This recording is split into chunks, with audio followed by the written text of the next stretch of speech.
Success to all में आपका स्वागत है। जैसा कि हम लोग डेली 100 सीरीज को लेकर आ रहे हैं। और ये बीएसएससी, यदि आप बीएसएससी एग्जाम देने जा रहे हो या डीएलएड एंट्रेंस देने जा रहे हो या बीपीएससी टीचर का कोई भी एग्जाम आप देने जा रहे हो, तो वहाँ पे ये सीरीज जो है ना आपके लिए कारगर हो सकता है। तो सभी सीरीज के लिए हम यहाँ पे लेके आए हैं डेली 100 सीरीज, और प्रत्येक दिन हम 100 प्रश्नों को कराएंगे। 100 प्रश्न अगर आप रोज दिन करने का पावर विकसित कर लेते हैं तो 100% है कि आपका स्कोर किसी भी एग्जाम में बढ़ जाएगा। तो चलिए हम पहले प्रश्न की ओर बिना देर किए हुए चलते हैं। पहला प्रश्न आपको बोला है कि एशियाई विकास बैंक का जो मुख्यालय मनीला है वो किस देश में स्थित है। तो ऑप्शन दिया है सिंगापुर, लंदन, फिलीपींस, जाकर्ता। तो इसका राइट आंसर हम आपको बता दें, ये फिलीपींस हो जाएगा। आशा करते हैं आप पहले आंसर कर लिए होंगे। चलिए अगले प्रश्न की ओर हम बढ़ेंगे। थोड़ा स्पीड में चल रहे हैं इसलिए, क्योंकि कम समय लगे। चलिए यहाँ पे अगले प्रश्न की ओर बढ़ेंगे।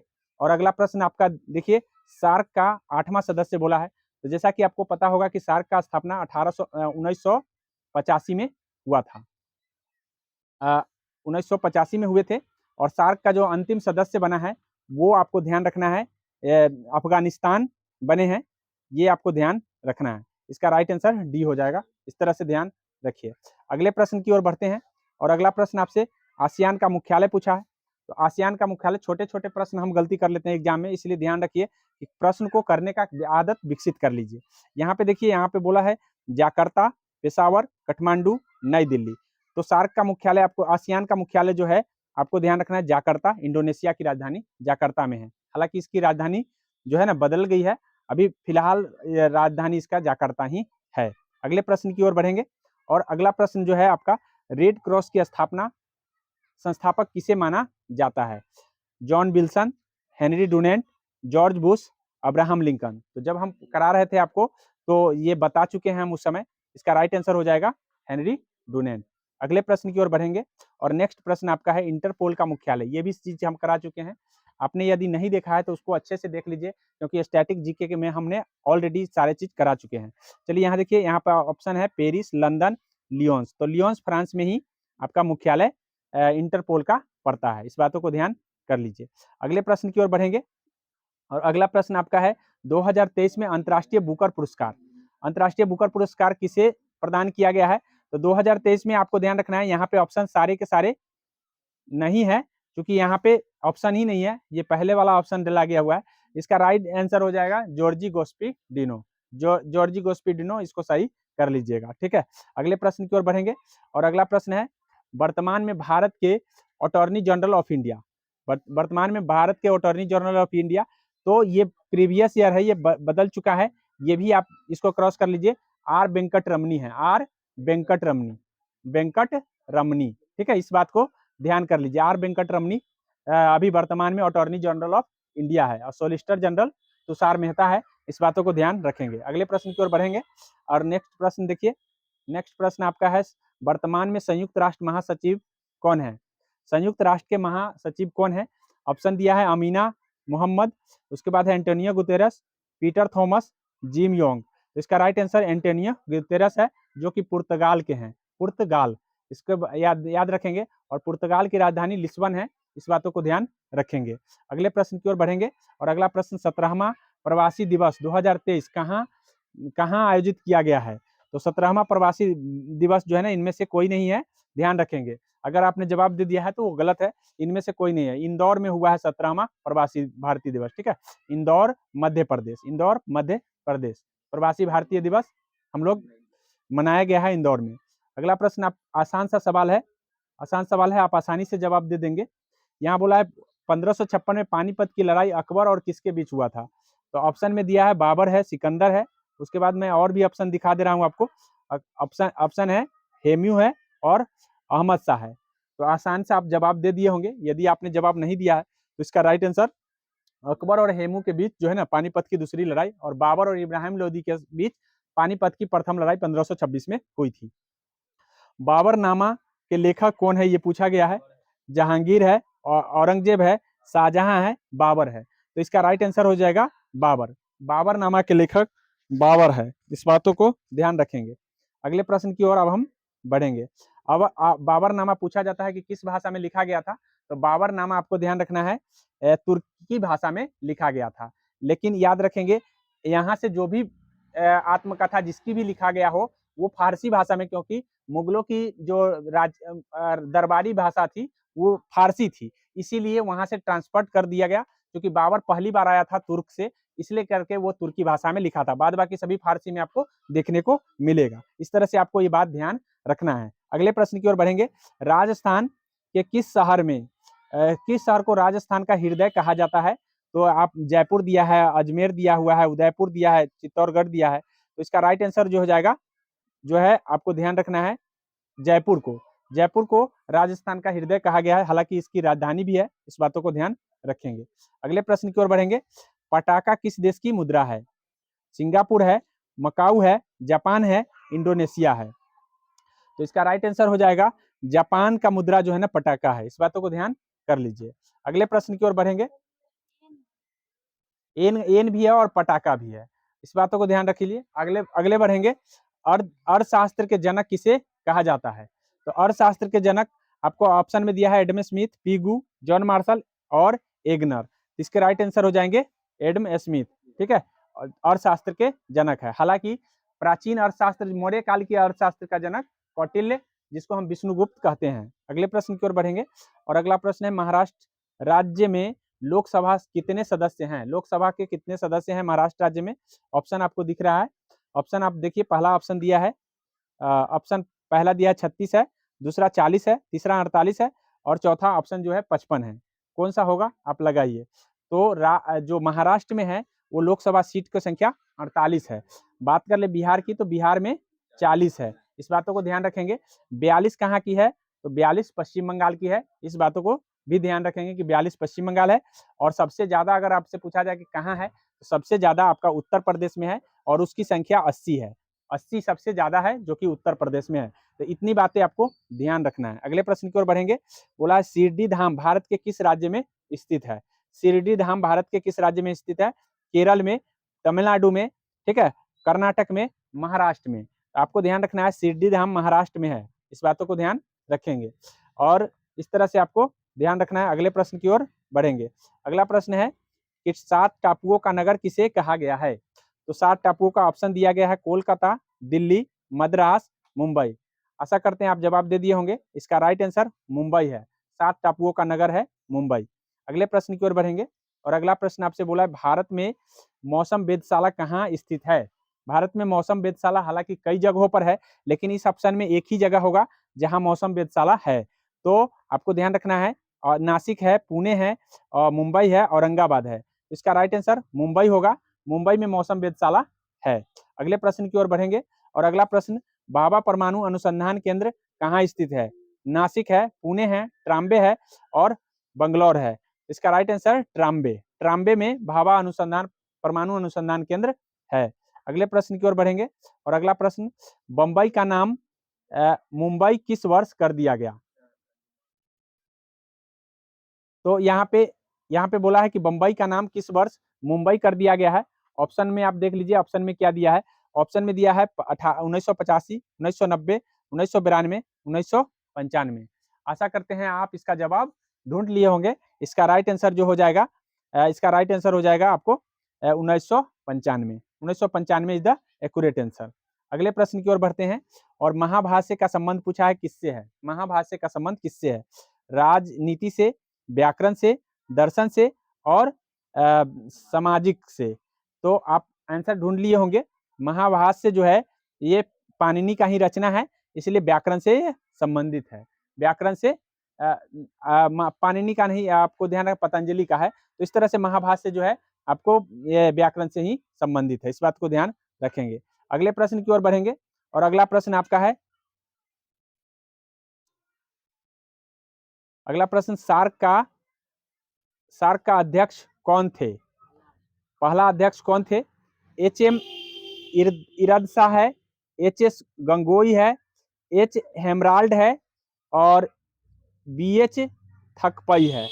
तो हालांकि इसका आंसर जो है ये सार्क का महासचिव होना चाहिए, जो कि हसन करके कुछ है, इसलिए ये थोड़ा सा डाउट में है, आप इसको सर्च कर लीजिएगा। कंफर्म इसको हम नहीं बता सकते अभी। आगे देखिए, अगले प्रश्न की ओर बढ़ेंगे। भारत के सर्वप्रथम पेट्रोलियम की खोज कहाँ हुई थी? तो भारत में सर्वप्रथम पेट्रोलियम की खोज आपका ऑप्शन दिया है डिगबोई, दियापुर, गुवाहाटी, दिसपुर। तो इसका राइट आंसर जो हो जाएगा आपका डिगबोई। डिगबोई के असम के डिगबोई में सर्वप्रथम पेट्रोलियम की खोज हुई थी। अगले प्रश्न की ओर बढ़ेंगे और नेक्स्ट प्रश्न है नासिक शहर किस नदी के किनारे बसा हुआ है? तो गंगा है, कावेरी है, कृष्णा है, गोदावरी है। तो गोदावरी नदी के किनारे नासिक है। ठीक है, गोदावरी नदी के किनारे नासिक है, इस बातों को ध्यान रखेंगे। अगले प्रश्न की ओर बढ़ेंगे और अगला प्रश्न लक्षद्वीप कहाँ स्थित है? आसान सा सवाल है लेकिन कंफ्यूजन ज्यादा बन सकता है इसमें। हिंद महासागर, अरब सागर, बंगाल की खाड़ी, प्रशांत महासागर। आशा करते हैं आप इसका जवाब ढूंढ लिए होंगे। तो लक्षद्वीप आपका जो है ये अरब सागर में है और बंगाल की खाड़ी में अंडमान निकोबार द्वीप है, इस बातों को ध्यान रखेंगे। इसका राइट आंसर बी हो जाएगा। अगले प्रश्न की ओर बढ़ेंगे। अगला प्रश्न आपका है राज्यसभा के सदस्य का कार्यकाल कितने वर्षों का होता है? तो यहाँ पे कौन सभा है ये ध्यान कर लीजिए, ये राज्यसभा है और राज्यसभा के सदस्य का कार्यकाल 6 वर्ष होता है, इस बातों को ध्यान रख लेंगे। राज्यसभा के कार्यकाल 6 वर्ष। वही वही आपको ध्यान रखना है। लोकसभा पूछेगा तो 5 वर्ष, लोकसभा पूछेगा तो 5 वर्ष। पंचायत पंचायत में जो कार्यकाल होता है वो 5 वर्षों का होता है। राष्ट्रपति का कार्यकाल होता है 5 वर्षों का होता है, तो सारे 5 वर्ष है। लेकिन राज्यसभा का कार्यकाल जब भी पूछेगा तो 6 वर्ष हो जाएगा। राइट आंसर इसका हो जाएगा सी इज द एक्यूरेट आंसर। अगले प्रश्न की ओर बढ़ेंगे। बोला है फतेहपुर सिकरी का निर्माण किसने करवाया था? तो यदि मुगल साम्राज्य आपने अच्छा से देखा होगा तो इसका जवाब देने में आपको तनी भी हिचकिचाहट नहीं होगी। तो बाबर, हुमायूं, अकबर और जहांगीर दिया हुआ है। इसका राइट आंसर जो हो जाएगा फतेहपुर सिकरी की स्थापना अकबर ने करा था। राइट आंसर सी हो जाएगा। अगले प्रश्न की ओर बढ़ेंगे। जुनियो किस देश की राजधानी है? जुनियो किस देश की राजधानी है? यहाँ पे बोला है अलास्का, तेहरान, ढाका और लेबनान। तो ध्यान रखिएगा इसमें कोई भी ऑप्शन नहीं दिख रहा है। नौरू की राजधानी जुनियो है। ठीक है, नौरू की राजधानी, इस बातों को ध्यान रखेंगे। नौरू की राजधानी जुनियो है। अगले प्रश्न की ओर बढ़ेंगे। बोला है टीबी रोग के रोकथाम के लिए कौन सा टीका लगाया जाता है? तो ऑप्शन दिया है एमएमसी लगाया जाता है, डीपीटी लगाया जाता है, पीएनएम से लगाया जाता है और उसके बाद लास्ट में है बीसीजी लगाया जाता है। तो आप ऑप्शन ढूंढ लिए होंगे। ठीक है, बीसीजी ही लगाया जाता है। आपको काला खांसी के लिए डीपीटी और जो है आपको टीबी के लिए आपको बीसीजी। ठीक है, बीसीजी आपको ध्यान रखना है कि बीसीजी का टीका बच्चों को दिया जाता है टीबी से बचने के लिए। इसको हम यक्षमा रोग भी कहते हैं, कभी कभी यक्षमा भी आ जाता है। भारत भारती के लेखक पूछा है, सवाल आसान है लेकिन कंफ्यूजन ज्यादा बनता है। शंकर प्रसाद, जयशंकर प्रसाद दिया है, दिनकर जी दिया है, निराला जी दिया है और मैथिली शरण गुप्त दिया है। आशा करते हैं आप इसका आंसर दे दिए होंगे। अगर नहीं दिए हैं तो इसका मतलब है आपको कंफ्यूजन ज्यादा है। मैथिली शरण गुप्त राइट आंसर हो जाएगा। याद कर लीजिए भारत भारती के लेखक मैथिली शरण गुप्त है। अगले प्रश्न की ओर बढ़ेंगे और बोला है गोरसप्पा जलप्रपात किस राज्य में है? सवाल आसान है लेकिन कंफ्यूजन ज्यादा होगा। यहाँ देखिए कर्नाटक है, महाराष्ट्र है, तमिलनाडु है, केरल है। आशा करते हैं आप इसका जवाब ढूंढ लिए हैं।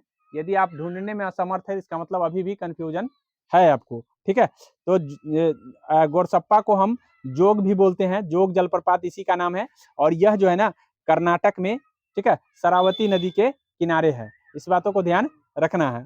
तो इसका राइट आंसर कर्नाटक हो जाएगा। अगले प्रश्न की ओर बढ़ेंगे और नेक्स्ट प्रश्न आपसे बोला है कि वायु का बुलबुला जल में किस लेंस की भांति कार्य करता है? वायु का बुलबुला जल में किस लेंस की भांति कार्य करता है? तो ध्यान रखेंगे कि वायु का बुलबुला जल में जो है आप ध्यान रखेंगे कि बुलबुला कैसा होता है। तो बुलबुला ऐसा होता है। तो ऐसा आकृति किसका होता है? ध्यान कर लीजिए कि उठा हुआ उथला उथला कौन रहेगा? कौन रहेगा? उथला हुआ कौन रहता है? उत्तल रहता है कि अवतल रहता है?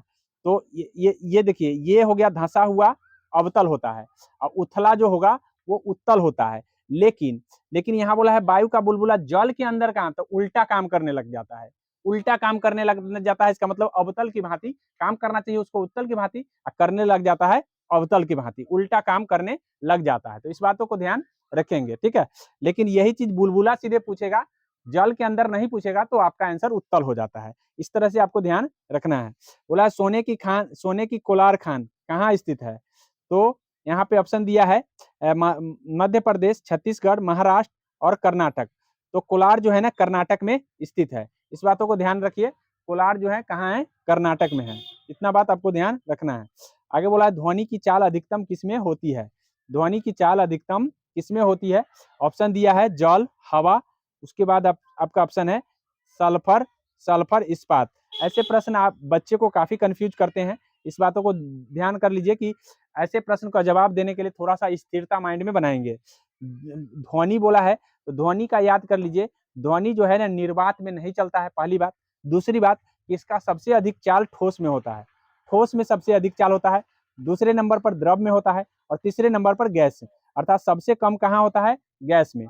तो आपको सबसे ज्यादा पूछा है, अधिकतम का मतलब होता है सबसे ज्यादा। तो सबसे ज्यादा जल तो द्रव होता है, तो ये तो होगा नहीं। हवा तो गैस होता है, ये तो होगा नहीं। उसके बाद सल्फर भी आपको, ये सल्फर और ठोस है, तो सल्फर और ठोस में दोनों में से इस्पात में सबसे ज्यादा ध्वनि की चाल होगी। राइट आंसर डी हो जाएगा। ठीक है। अब सबसे कम और सबसे ज्यादा को ध्यान रखना है। बच्चे क्या होते हैं, एग्जाम में जाते वक्त सबसे ज्यादा कम को भूल जाते हैं और आंसर टिक कर देते हैं। इसलिए हम पढ़ के जो गए हैं, इसका मतलब ये नहीं है कि हाँ हम सबसे ज्यादा और सबसे कम को ना देखें, देखना जरूरी है। सर्वाधिक बोला है चांदी का उत्पादन किस राज्य में होता है? झारखंड है, महाराष्ट्र है, बिहार है और राजस्थान है। तो इसका राइट आंसर हो जाएगा सबसे ज्यादा जो है राजस्थान में चांदी का उत्पादन होता है। और राजस्थान का क्षेत्रीय तांबा के लिए प्रसिद्ध है। इस बातों को भी ध्यान रखेंगे। परम पद किससे संबंधित है? तो परम जो है आपको ध्यान रखना है, कंप्यूटर, विज्ञान, व्यापार और कृषि। तो परम एक कंप्यूटर है, इस बातों को ध्यान रखिएगा। परम शब्द जो है कंप्यूटर से संबंधित है। अगले प्रश्न की ओर बढ़ेंगे। अगला है चौथा स्तंभ कौन है? चौथा स्तंभ मतलब चौथा खंभा किसको कहा गया है? प्रेस को, कंप्यूटर को, व्यापार को, विज्ञान को। तो मीडिया उसको कहते हैं, प्रेस को। इसका राइट आंसर ए हो जाएगा। ठीक है। प्रेस को जो है चौथे स्तंभ के नाम से, चौथे स्तंभ के रूप में जाने जाते हैं। अगले प्रश्न की ओर बढ़ेंगे और नेक्स्ट प्रश्न आपका है विजयनगर साम्राज्य के पुरावशेष कहाँ मिले हैं? बीजापुर, मैसूर, बेंगलोर, हम्पी। इसके राइट आंसर हम्पी हो जाएगा। अगले प्रश्न की ओर बढ़ेंगे और नेक्स्ट प्रश्न आपका है एशिया का नोबल पुरस्कार के नाम से किसे जाना जाता है? एशिया का नोबल पुरस्कार के नाम से किसे जाना जाता है, ये प्रश्न है। आपका ऑप्शन चारों दिख रहा है, देख लीजिए। भारत रत्न को, महात्मा गांधी पुरस्कार को, निशान पाकिस्तान को, या रमन मैग्सेस पुरस्कार को।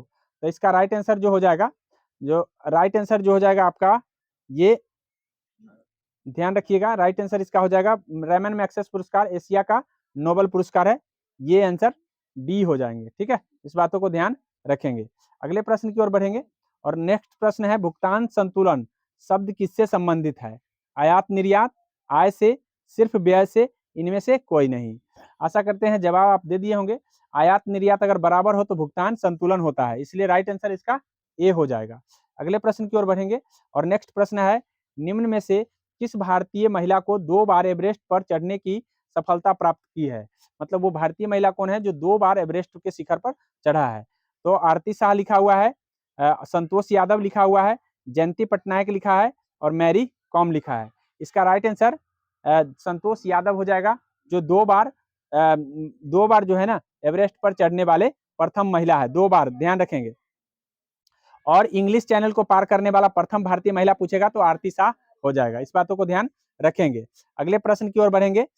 अगले प्रश्न बोला है वर्तमान समय में संपत्ति का अधिकार किस श्रेणी में है? वर्तमान समय में संपत्ति का अधिकार कौन श्रेणी में है? तो आप आसानी से जवाब दे सकते हैं। मूल अधिकार दिया है, कानूनी दिया है, दोनों दिया है, इनमें से कोई नहीं दिया है। तो राइट आंसर हो जाएगा ये कानूनी अधिकार बना दिया गया है 44वां संविधान संशोधन के जरिए। 44वां संविधान संशोधन के जरिए इसे लीगली बना दिया गया। पहले ये फंडामेंटल में था, फंडामेंटल राइट में से हटा करके।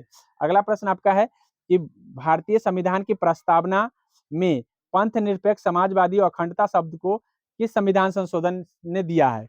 44वां, 43वां, 41वां, 42वां।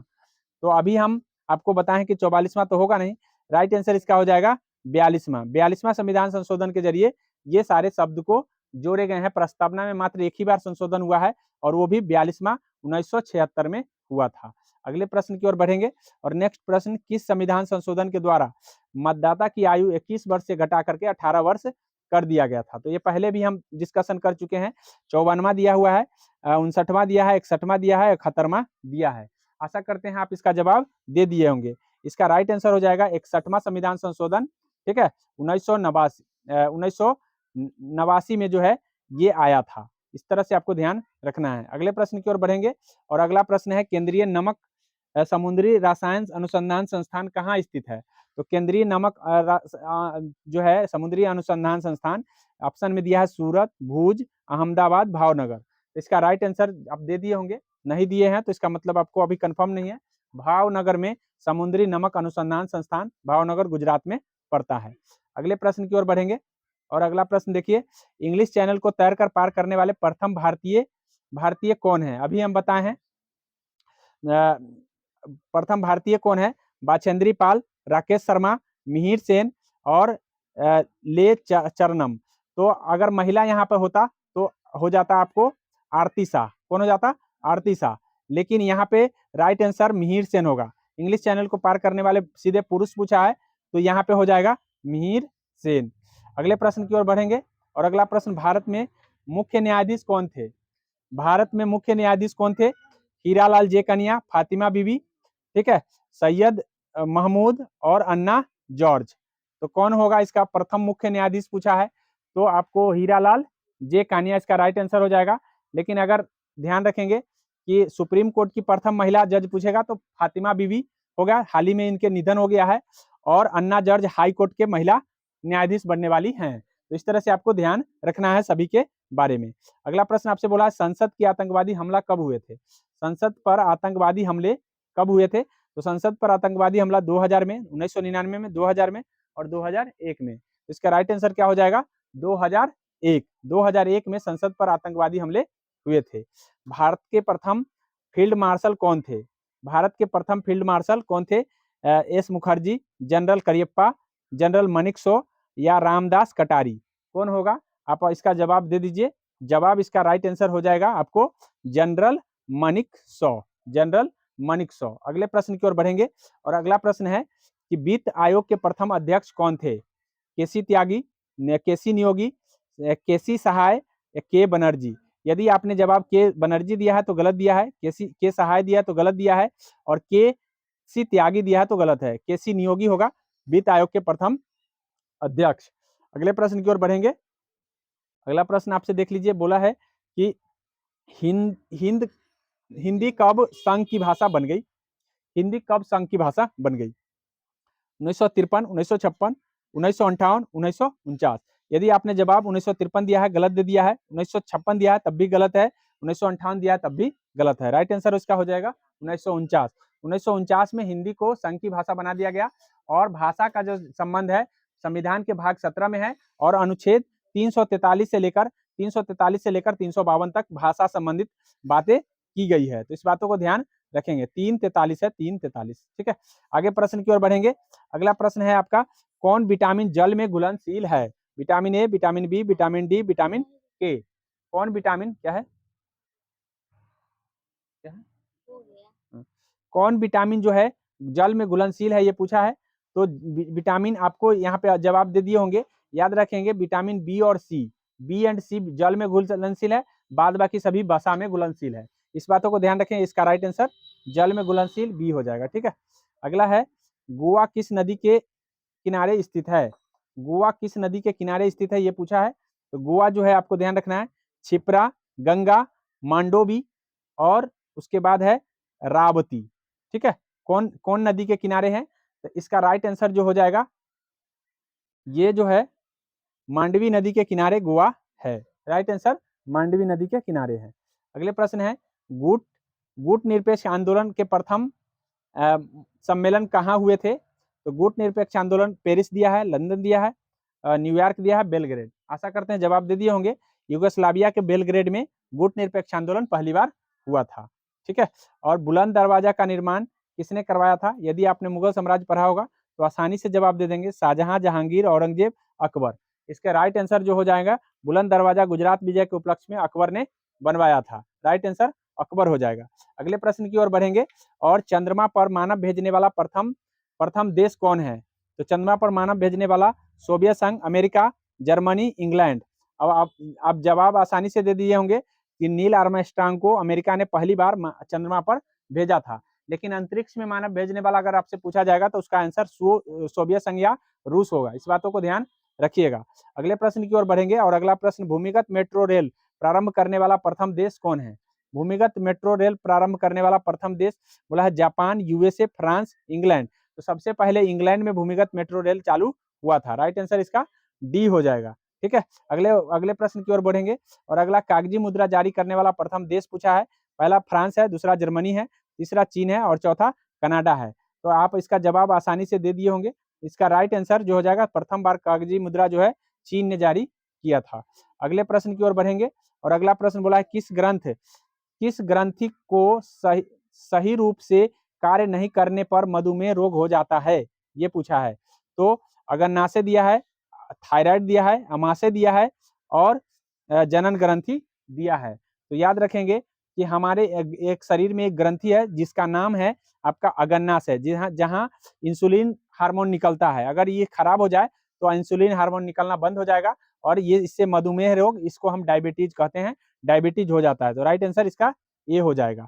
अगले प्रश्न की ओर बढ़ेंगे और अगला प्रश्न, मोहम्मद गोरी और पृथ्वीराज चौहान के बीच युद्ध, मोहम्मद गोरी पृथ्वीराज चौहान को किस युद्ध में हराया था? यहाँ पे है 1180, 1190, 1192, 1194। राइट आंसर आप दे दिए होंगे। दो ही बार युद्ध हुआ है दोनों के बीच, एक तो 1191 में हुआ था, एक 1192 में। 91 में पृथ्वीराज चौहान जीत गया था और 92 में हार गया था। तो यहाँ पे बोला गौरी किस में जीता, तो गौरी 1192 में राइट आंसर हो जाएगा। अगले प्रश्न की ओर बढ़ेंगे और अगला प्रश्न बोला है इंडिका के लेखक कौन है? इंडिका के लेखक कौन है? Ibn Battuta, Marco Polo, Megasthenes और अरस्तु। तो राइट आंसर आप जवाब दे दिए होंगे। इसका राइट आंसर हो जाएगा मेगास्थनीज ने इंडिका की रचना की थी। अगले प्रश्न देखिए और अगला प्रश्न में आपका है एंडोस्कोपी किस पर आधारित है? पूर्ण आंतरिक परावर्तन, अपवर्तन, प्रकीर्णन, इनमें से कोई नहीं। तो इसका राइट आंसर जो हो जाएगा, आप आसानी से जवाब दे दिए होंगे, एंडोस्कोपी पूर्ण आंतरिक परावर्तन पर आधारित है। अगला है दीर्घकालीन श्रम पश्चात, दीर्घकालीन श्रम पश्चात दिख रहा है, दीर्घकालीन श्रम पश्चात मांसपेशियां किसकी अधिकता के कारण थकान महसूस होता है? तो इसमें ऑप्शन दिए हैं ammonia, urea, uric acid, lactic acid. तो ज्यादा देर काम करने से आपको लैक्टिक एसिड बन जाता है जिसके कारण थकान महसूस होने लग जाता है। अगले प्रश्न की ओर बढ़ेंगे और अगला प्रश्न आपका है अलमाटी बांध किस नदी पर बनाया गया है? नर्मदा, पेरियार, कृष्णा और कावेरी। तो कृष्ण जी हैं जो माटी में लहराते हैं, तो इस तरह से याद रखेंगे अलमाटी। ठीक है, कृष्णा जी माटी में लहराते हैं, इसीलिए अलमाटी बांध कहाँ है? कृष्णा नदी पर। इस बात को ऐसे ध्यान रखेंगे। आगे बोला है कि अगला प्रश्न आपका है विश्व का सबसे बड़ा मरुस्थल कौन सा है? तो विश्व का सबसे बड़ा मरुस्थल थार, सहारा, आटाकामा, गोबी। तो आपको ध्यान रखना है, सहारा जो है ना विश्व का सबसे बड़ा है।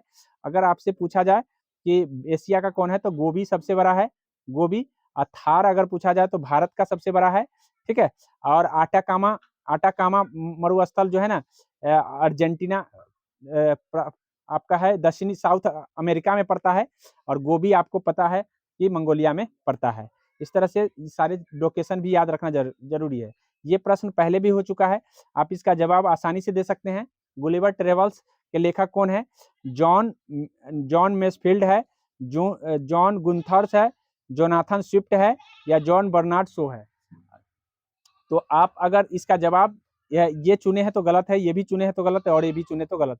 जॉन बर्नार्ड शो हम इससे पहले भी आपको बताए थे। ठीक है, आगे है पंजाब नेशनल बैंक का स्थापना कब हुआ था, ये पूछा है। तो 1770, 1871, 1942, 1894।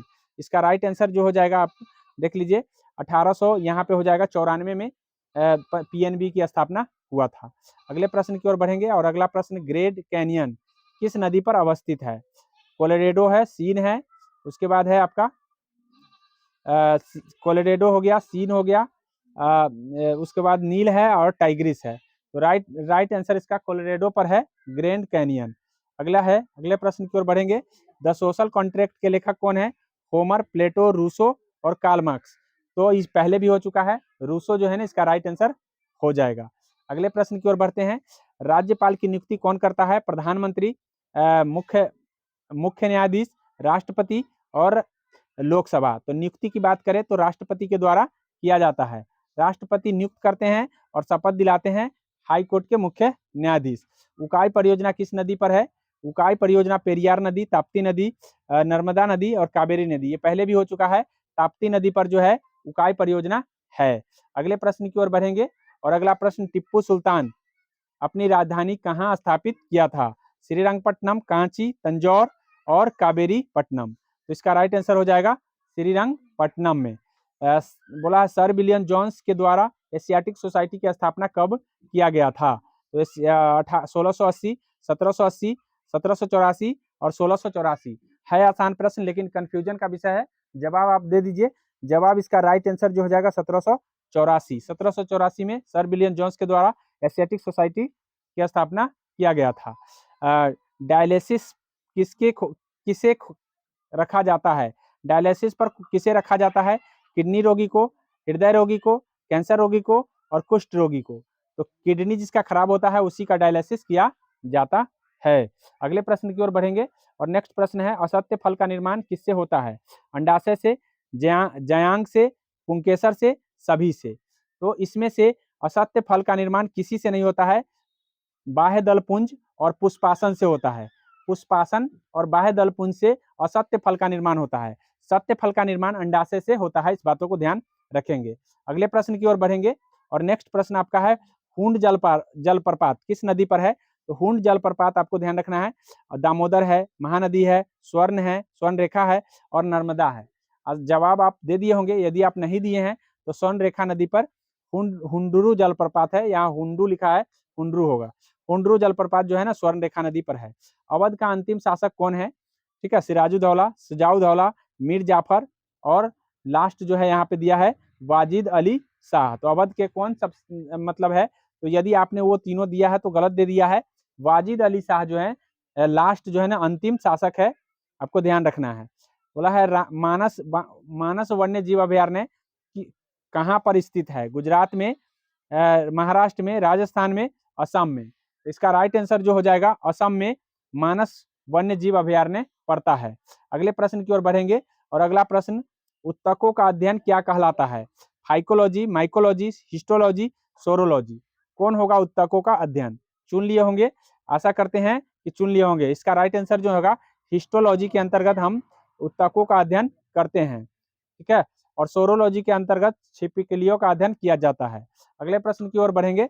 अगला है, चार मीनार कहाँ स्थित है? तो आसान सा जवाब आप दे दिए होंगे कि इसका आंसर कौन सा होगा। राइट आंसर इसका हो जाएगा हैदराबाद। अगले प्रश्न की ओर बढ़ेंगे, स्वतंत्रता, समानता और बंधुता किस क्रांति का नारा है? अमेरिकी क्रांति, फ्रांसीसी क्रांति, रूसी क्रांति और इंग्लैंड क्रांति। इसका राइट आंसर हो जाएगा फ्रांसीसी क्रांति का नारा है। अगले प्रश्न है, रेगिस्तान में वर्षा के कम होने का क्या कारण है? तो रेगिस्तान में वर्षा कम होने का कारण है, आपको ध्यान रखना है, यहाँ दिया है उच्च आर्द्रता के कारण, उच्च तापमान के कारण, निम्न आर्द्रता के कारण, तेज हवा के कारण। तो उच्च तापमान के कारण वहाँ वर्षा कम होते हैं। अगले प्रश्न की ओर बढ़ेंगे, अनुवांशिकी की खोज किसने किया था? चार्ल्स डार्विन है, लेमार्क है, अरस्तु है, ग्रेगर मेंडल है। तो आप पता है कि मटर के पौधा का मेंडल ही लिया था। राइट आंसर इसका हो जाएगा ग्रेगर मेंडल। ठीक है, चार्ल्स डार्विन नेचुरल हिस्ट्रीवाद का प्रवर्तक है। इस बातों को ध्यान रखेंगे। भारत, बोला है भारत पाक के बीच शिमला समझौता कब हुआ था? 1971, 1972, 1973, 1974। इसका राइट आंसर हो जाएंगे 1971 में, जब बांग्लादेश के साथ युद्ध हुआ था तो उस समय शिमला समझौता भारत और पाकिस्तान के बीच हुआ था। इसी के तहत जो है ना बांग्लादेश का उदय हुआ। पीठ संप्राय का संबंध किस खेल से है? पीठ संप्राय कौन क्या चीज खेलते थे? तो ये आपको है क्रिकेट है, टेनिस है, हॉकी है, गोल्फ है। इसका राइट आंसर जो हो जाएगा टेनिस खेलते थे। ठीक है, आगे है, संविधान के किस अनुच्छेद में वित्त आयोग का गठन है? तो आसान सा जवाब आप दे दिए होंगे, सभी को मैं बता चुका हूं। 280 के तहत जो है ना वित्त आयोग है, 324 के तहत निर्वाचन आयोग है, 343 के तहत राजभाषा आयोग है, राजभाषा का वर्णन है, और 350 भी भाषा से ही संबंधित है। अगले प्रश्न की ओर बढ़ेंगे, अनुच्छेद 360 का संबंध किससे है? राष्ट्रीय आपात से है, पहला ऑप्शन। दूसरा है वित्तीय आपात है, तीसरा है राष्ट्रपति आपात है, और चौथा है आपका इनमें से कोई नहीं। आशा करते हैं आप ABC में से जवाब दे दिए होंगे। अब यहाँ पे जो राइट आंसर होगा वो वित्तीय आपात होगा। 360 वित्तीय आपात है, 352 राष्ट्रीय आपात है। इस दोनों को आपको ध्यान रखना है। अगले प्रश्न की ओर बढ़ेंगे और अगला प्रश्न आपका है संसार का कठोरतम पदार्थ क्या है। तो संसार का कठोरतम पदार्थ आपको ध्यान रखना है हीरा, ग्रेफाइट, प्लेटिनम और तांबा। तो सबसे कठोर दुनिया में हीरा है, इस बातों को ध्यान रखेंगे। पीठ संप्राय का संबंध किससे है? पीठ संप्राय का संबंध किससे है? तो याद रखेंगे यहाँ पे अभी हम जवाब आपको बताए हैं, इसका संबंध हो जाएगा टेनिस से। टेनिस से है। बोला है रुद्र सागर झील कहाँ पर स्थित है? तो रुद्र सागर झील मध्य प्रदेश, राजस्थान, कर्नाटक, तमिलनाडु। रुद्र सागर झील आपको मध्य प्रदेश में स्थित है। हालांकि एक त्रिपुरा में भी रुद्र सागर है, इस बातों को ध्यान रखेंगे। त्रिपुरा कभी कभी ऑप्शन में आएगा, तो त्रिपुरा में एक झील है जिसका नाम रुद्र सागर टैंक के नाम से जाना जाता है। माउंट एवरेस्ट पर प्रथम विजय कब प्राप्त किया गया था? 1945, 1950, 1953 और 1955। इसका राइट आंसर 1953 हो जाएगा। 53 में माउंट एवरेस्ट पर प्रथम बार विजय प्राप्त किया गया था। आगरे के किले में दीवान खास किसने बनवाया था? तो आगरे के किले के दीवान खास जब आप हमको पढ़ा रहे थे मुगल साम्राज्य, तो उस समय हम आपको बताए थे कि दीवान खास बनाने वाला व्यक्ति कौन है? शाहजहां, जहांगीर, अकबर और औरंगजेब। तो बनाने वाला ज्यादातर आपको है यही है, दीवान खास अकबर ने बनवाया था। उसके बाद है अगला है कि द्रव का अपेक्षिक घनत्व किससे मापा जाता है? Fathometer, manometer, hydrometer, hygrometer. तो यदि आप हाइग्रोमीटर जवाब दिए हैं तो आपने गलत दे दिया है। आर्द्रता को हाइग्रोमीटर मापते हैं। आर्द्रता का मापक जो है ना हाइग्रोमीटर है, और हाइड्रोमीटर से अपेक्षिक घनत्व मापा जाता है। ये दोनों में बड़ा कंफ्यूजन रहता है, इसको ध्यान कर लीजिए। हाइग्रो कहेगा तो आपको आर्द्रता मापी को हाइग्रो से मापते हैं, और हाइड्रो से हम अपेक्षिक घनत्व को मापते हैं। लैक्टोमीटर किसकी शुद्धता पता लगाता है? तो सबको पता है कि लैक्टोमीटर से किसका, जिसमें लैक्टिक अम्ल रहता होगा, तो दूधे में लैक्टिक अम्ल रहता है। राइट आंसर इसका ये हो जाएगा। अगले प्रश्न की ओर बढ़ेंगे। प्रकाश का रंग किसके द्वारा निश्चित होता है? प्रकाश का रंग पहले भी हो चुका है, तरंगदैर्घ्य, आवृत्ति, आयाम, गति। राइट आंसर हो जाएगा तरंगदैर्घ्य से प्रकाश का रंग होता है। हर्षचरित के लेखक कौन है? अश्वघोष, बाणभट्ट, आनंद और उपाली। इसका राइट आंसर बाणभट्ट हो जाएगा। अगले प्रश्न है आंतरिक अशांति के आधार पर भारत में पहली बार राष्ट्रीय आपात कब लगाई गई थी? राष्ट्रीय आपात अर्थात 365, 362, 1965, 1962 और 1965 दो बार दिया गया है, और 1975। तो पहली बार आपात जो है आपको ध्यान रखना है 1962 में, लेकिन अब तक कुल 3 बार आपात लग चुके हैं। 1975 में लास्ट बार लगा था, इस बातों को ध्यान रखेंगे। विष्णु के उपासक कौन थे? विष्णु के उपासक को क्या कहा जाता है? तो विष्णु के उपासक को नैनार, अजीबक, जातक और अलवर। तो आपको ध्यान रखना है अलवर जो है आपको विष्णु के उपासक है, नैनार शिव के उपासक है, अजीबक बौद्ध के उपासक है, जातक भी बौद्ध के उपासक है। इस तरह से आपको ध्यान रखना है। अगले प्रश्न बढ़ेंगे। रबर का उत्पादन में अग्रणीय राज्य कौन है? गुजरात, जम्मू कश्मीर, केरल, महाराष्ट्र। तो इसका राइट आंसर हो जाएगा केरल। केरल में सबसे ज्यादा आपको है रबर का उत्पादन होता है, लेकिन अगर विश्व में करें तो इंडोनेशिया में सबसे ज्यादा रबर का उत्पादन होता। थाईलैंड और इंडोनेशिया आता है, इस बात को ध्यान रख लीजिए। उसके बाद भारत में राष्ट्रीय आपात लागू करने का अधिकार किसके पास है? संसद के पास, प्रधानमंत्री के पास, राष्ट्रपति के पास और मंत्रिमंडल के पास। तो आपको ध्यान रखना है राष्ट्रपति आपात लागू करता है। अगले प्रश्न है क्षेत्रफल की दृष्टि से सबसे बड़ा देश कौन सा है? क्षेत्रफल की दृष्टि से रूस है, भारत है, यूएसए, चीन है। तो इसका राइट आंसर जो हो जाएगा सबसे बड़ा देश जो है रूस है। आशा करते हैं 100 सीरीज आपको अच्छा लगा होगा। यदि अच्छा लगा होगा तो हर रोज आप 100 सीरीज को कीजिए, ताकि आपके स्कोर अच्छे हो जाएंगे। और यदि आप अच्छा लग गया हो तो देख लिए हैं तो इसको लाइक और सब्सक्राइब करके कमेंट जरूर करने का प्रयास करें।